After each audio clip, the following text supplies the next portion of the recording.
टिया को देखा और बोला, अरे क्या हुआ भाभी, अभी तो हंस रही थी, अचानक चुप कैसे हो गई?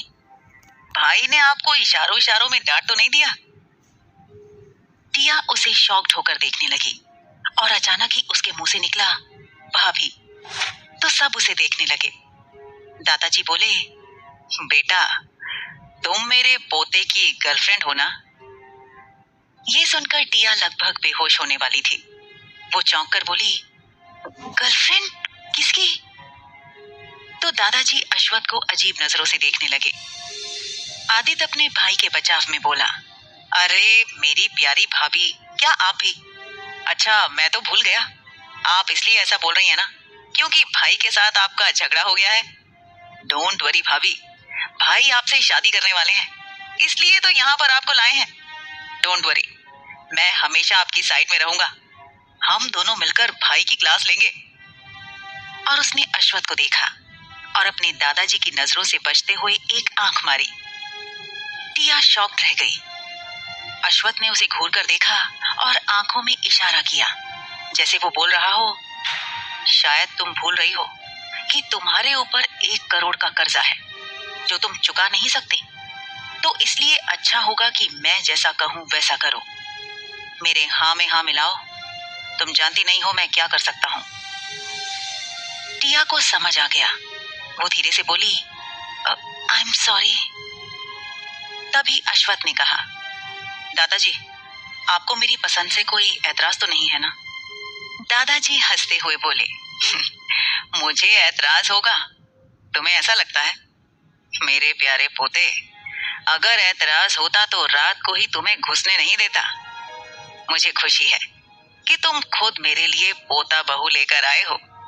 अब बस जल्दी से शादी कर लो, पता नहीं मैं भी कितने दिन तक जिंदा रहूंगा। बस मुझे जल्दी से परपोता या परपोती दे दो। ये सुनकर आदित्य बोला, दादाजी बच्चे कोई मार्केट में मिलने वाले प्रोडक्ट थोड़ी ना है कि मार्केट गए वहां से खरीदे और घर ले आए। बच्चे हैं, बहुत टाइम लगेगा। और आपको किसने कहा? आप इतनी जल्दी नहीं मर सकते। आपको तो मेरे भी बच्चे देखने हैं, इनफैक्ट हम सबके बच्चे देखने हैं। तभी प्रत्युष बोला, हाँ दादाजी आप हमेशा सेंटिमेंटल हो जाते हैं, आपको तो अभी 200 साल तक जीना है। इस बात पर दादाजी बोले, अगर चाहते हो कि मैं 200 साल तक जीऊं तो मेरे पोते से बोलो मेरी पोता बहू से जल्दी से शादी कर ले। मैंने पंडित जी से बात की है, वो बता रहे थे कि आज का दिन बहुत शुभ है, क्यों ना आज ही शादी कर लो। ये सुनकर सब हैरान रह गए, पर अश्वथ शांत था, जैसे उसे पता हो कि ऐसा होने वाला है।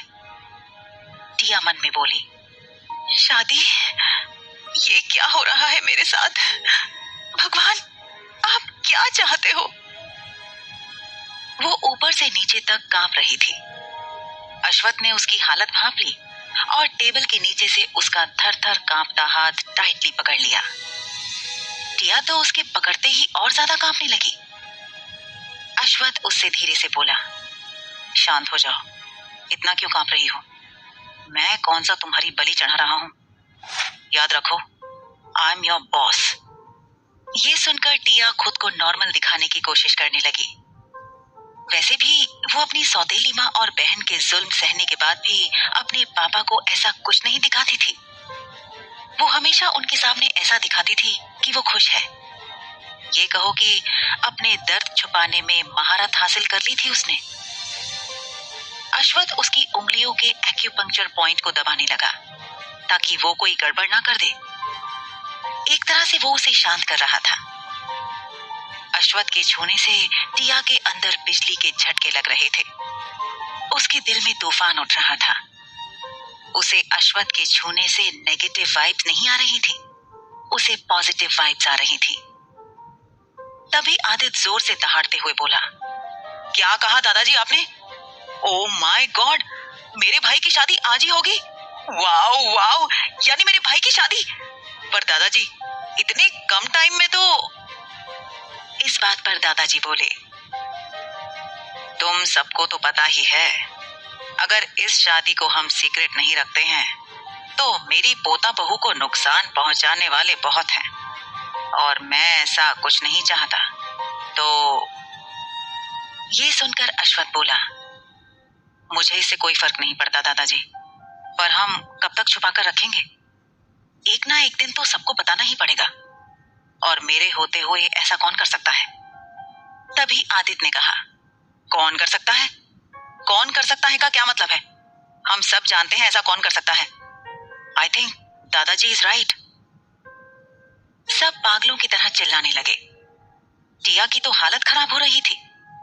वो इतने सदमे में थी कि उसे एहसास ही नहीं था कि उसकी शादी हो गई।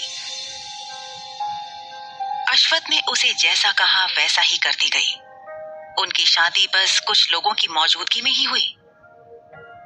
अश्वथ के कुछ क्लोज फ्रेंड्स और आदित्य के कुछ क्लोज फ्रेंड्स ही थे।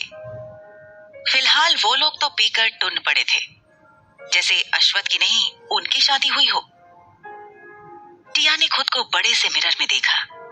वो किसी रानी से कम नहीं लग रही थी। उसने डिजाइनर ब्राइडल लहंगा पहन रखा था। वो बहुत ही खूबसूरत था और कस्टम मेड था, और वो पिंक कलर में था। पिंक कलर उसका फेवरेट कलर था। उसका सपना था कि उसकी शादी हो तो वो ऐसे ही कपड़े पहनकर शादी करे। उसे यकीन नहीं हो रहा था कि ये सच है। वो सच में किसी राजा की रानी लग रही थी। उसे केयर टेकर्स ने अच्छे से तैयार किया था। उसने अपने मांग पर लगे सिंदूर को देखा। उसे शादी के वक्त अश्वथ का मांग में सिंदूर भरना याद आ रहा था। उसने अपने गले में पहने मंगलसूत्र को देखा।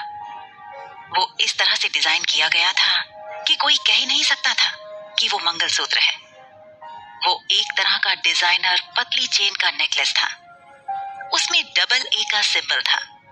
वो बहुत ही प्यारा और खूबसूरत था।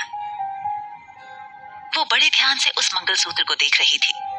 वो मन में बोली, डबल ए मीन्स सर का नाम क्या है? और वो सोचने लगी। तभी अश्वथ बाथरूम से नहाकर बाथरोब पहनकर बाहर आया और बोला, double A means Ashwath Aryan. तो टिया आवाज सुनकर डर गई और हड़बड़ाकर वहीं गिर पड़ी। उसने सिर उठाकर अश्वथ को देखा, जो टॉवल से अपने बालों को सुखाते हुए उसे अजीब नजरों से देख रहा था। वो बोला, इतना डरने की जरूरत नहीं है। तुम्हारे साथ मैं कोई जबरदस्ती नहीं करने वाला।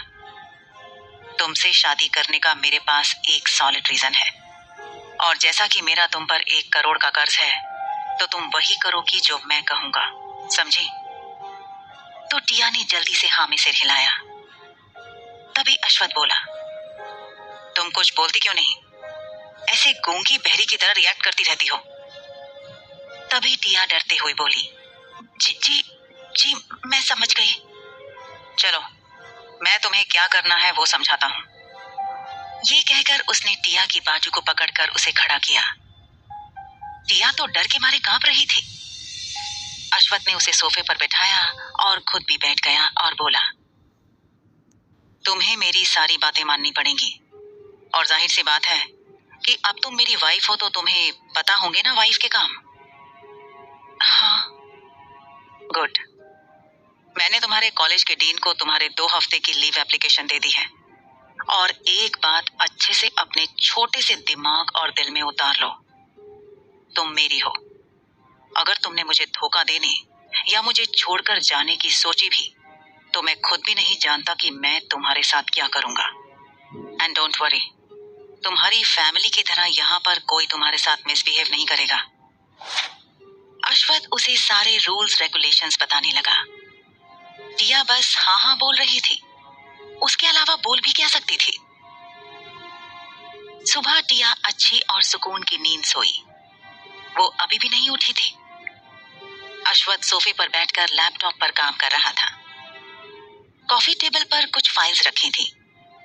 एक हाथ में कॉफी का कप पकड़ा हुआ था और दूसरे हाथ की उंगलियां लैपटॉप के कीबोर्ड पर चल रही थी। टिया ने करवट बदली और उस रूम की सन्नाटे को चीरती हुई आवाज आई, धड़ाम। उसके बाद एक और आवाज आई। आवाज टिया के दर्द में चीखने की थी।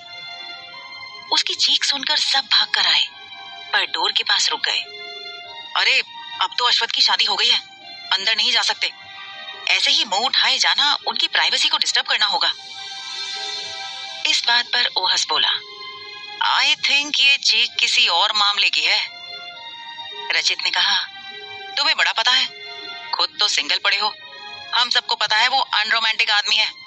आज से पहले कभी उसकी लाइफ में कोई लड़की नहीं रही है, तो खाक कुछ करेगा, उसे तो ये भी सिखाना पड़ेगा।